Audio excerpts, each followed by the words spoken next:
हो गया खरीदारी? क्या क्या हो गया? तुम पीछे काय को बैठा है?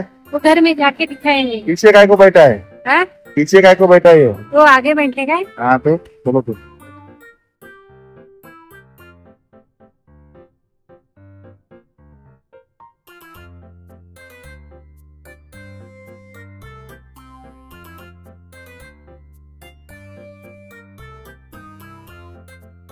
दे ना एवढी आणि तुला चहा? बरं वाटलं आता म्हणजे. ठीक आहे, चीयर्स.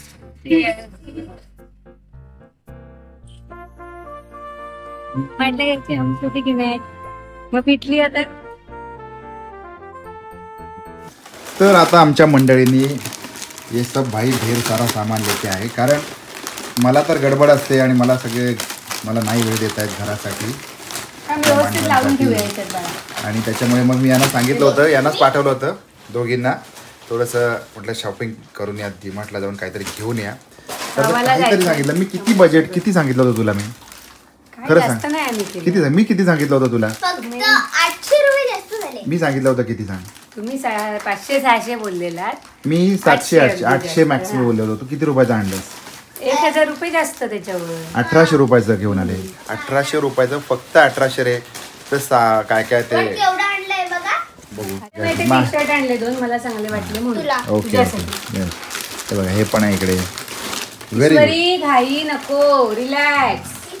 सो थोडस आमची गावाची धावपळ, गावी जायची तयारी आहे. Reason what? शिमगा आमचे दाराशी हाय, शिमगा आमचे दाराशी हाय शिमगा. तर आपल्याकडे होळी जर सुरू झाली असेल ना तर प्लीज कमेंट करा. मला असं वाटतं पहिला दिवस झाला का होळीचा? झालं काल 4 तारखेपासून, परवा 4ला सुरू झाली. बघा, परवापासून होळी सुरू झालेली आहे आणि मुंबईकर चालले 4थ्या-5व्या होळीला. आता बघूया काय कसं होतंय.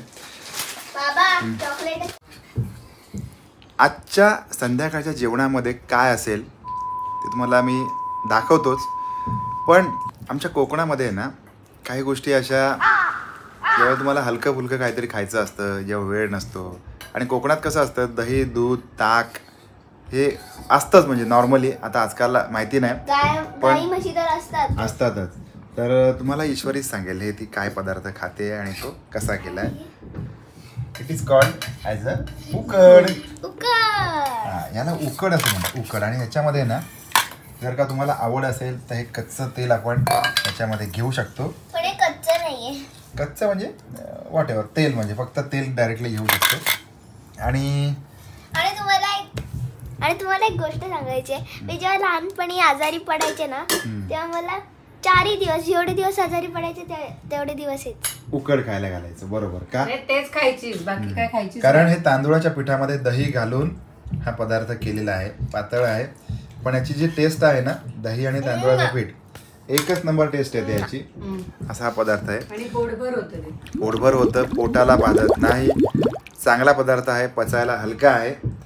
Just try it out. कधीतरी करूया आपण, रेसिपी पण करू मोस्ट ऑफ दी मोस्ट. पण बऱ्याच लोकांना माहिती असलेला पदार्थ आहे, पण बरीच लोक हे फॉरगेट करून जातात की अरे असं काहीतरी करता येऊ शकतं आहे ना, हे विसरून जातात.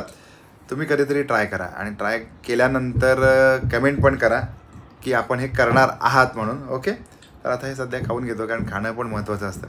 जास्त गार करून, गारही चांगलं लागतं म्हणजे तसं म्हणतात. हां, अक्रस ते बघू शकता सगळ्या पावत्यांचा खच पडलेला म्हणजे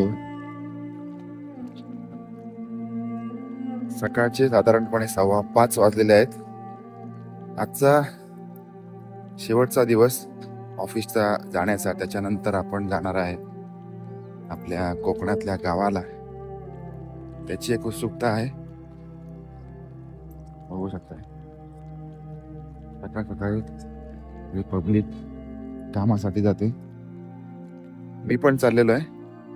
आणि संध्याकाळी आता लवकर घरी जायला मिळतंय की नाही ते पण माहिती नाही, पण आपला प्रयत्न असेल शक्यतो की लवकरात लवकर घरी जायचं. यासाठी सगळ्या टपऱ्या बंद आहेत. किती काही म्हटलं तरी माणसाची कामं संपत नाही. म्हणजे एखाद्या वॅकेशनला जरी तुम्हाला जायचं असेल, 7-8 दिवसासाठी जायचं असेल तरी सुद्धा मग बायकांची त्यांची कामं चालू असतात, पुरुषांची त्यांची कामं चालू असतात. आणि मग त्याच्यातून जी एक्साइटमेंट असते ती आपल्याला गावी जायची असते. आता हे आमच्याकडे उद्यासाठी सगळे ड्रेस वगैरे कपडे इस्त्री करणे या सगळ्या गोष्टी चालू आहेत. आणि मला पण बाकीची काम आहेत, जसं की आता गाडीमध्ये पेट्रोल CNG ते बघायचं आहे, सगळं क्लीन करायची. गाडी क्लीन करायची आणि त्याच्यानंतर सगळं सामान त्याच्यामध्ये नेऊन टाकायचं. अशी सगळी कामं वेळच्या वेळी झाली की मग सकाळी लवकर निघता येईल.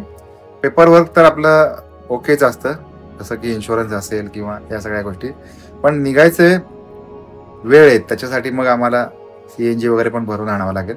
आणि तुला आता काय किती वेळ लागणार आहे हे सगळं व्हायला? मला आता तुझी बॅग भरायची. ओके, माझी तुझीच भरायची राहिली. आमच्या असे 1-2 बॅगा वगैरे पण भरायच्या राहिलेल्या आहेत. मी प्रत्येकाच्या बॅग वेगळ्या केल्या, हां म्हणजे एकाच बॅग मध्ये सगळ्यांचे कपडे नाही भरले. बरोबर, 3 वेगवेगळ्या सॅक करून बॅग करून एक पिशवी, बरोबर. एक बाबा. कारण आम्ही काय करतो, आम्ही सगळं आमचं सगळं इकडे तिकडे टाकून येतो, विसरून येतो आणि मग काय ताळमेळ राहत नाही आणि इकडे आल्यानंतर अरे देवा तिकडेच राहिलं सगळं तसं असं सगळं असतं.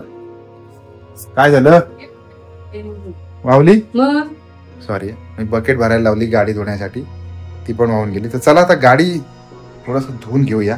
पाणी ओके, येस, चलो. लोणचं वगैरे सगळं बाहेर घे. हे काय चालू आहे तुमचं? काय आज नुसताच आमटी भात केलाय ना. ओके, भाजी नुसता वगैरे नाही केली, म्हणजे नुसता डाळ भात हा. म्हणजे आमटी भात. पोळी भाकरी नाही केली, म्हणून मग जोडीला काहीतरी म्हणून पापड तळते. बरोबर, कारण भाई हम लोग जा रहे हैं अपने गांव को, तो इसके लिए अभी ज्यादा कुछ नहीं हो सकता है घर पे, है ना? हा, म्हणजे इतना भाजी ज्यादा वगैरे नाही. आणलेली नाहीये ना जायचं, त्यामुळे. बरोबर. आणि मग 2-3 दिवस कडधान्य झाली, आता कडधान्य पण नको. तो फाइनली कल हम यहाँ से निकलने वाले हैं. Take a note. काय पाहिजे तुला? मीठ. ओके, या सगळ्या गोष्टी आहेत. तर wish you all the best. तुम्ही पण सगळ्या गोष्टी एन्जॉय करा, येणारे व्हिडिओ एन्जॉय करा, आपले व्हिडिओज तुम्ही एन्जॉय करा, कारण व्हिडिओज असणार आहेत कोकणातले रस्त्यांचे. आणि आमचा जो कोकणातला सगळ्यात मोठा सण गणपती आणि शिमगा हे दोन्ही इक्विव्हॅलंट सण आहेत, त्यांचं महत्त्व इक्विव्हॅलंट आहे. तर आपण ते सगळे व्हिडिओज तुम्हाला बॅक टू बॅक बघायला मिळतील येणाऱ्या काळामध्ये. गरम असेल. सध्या तरी आपली सगळ्यांची रजा घेतोय. आपण भेटूया कोकणामध्ये. तोपर्यंत काळजी घ्या. Bye bye. प्रवास करणार असाल तर जपून करा. धन्यवाद.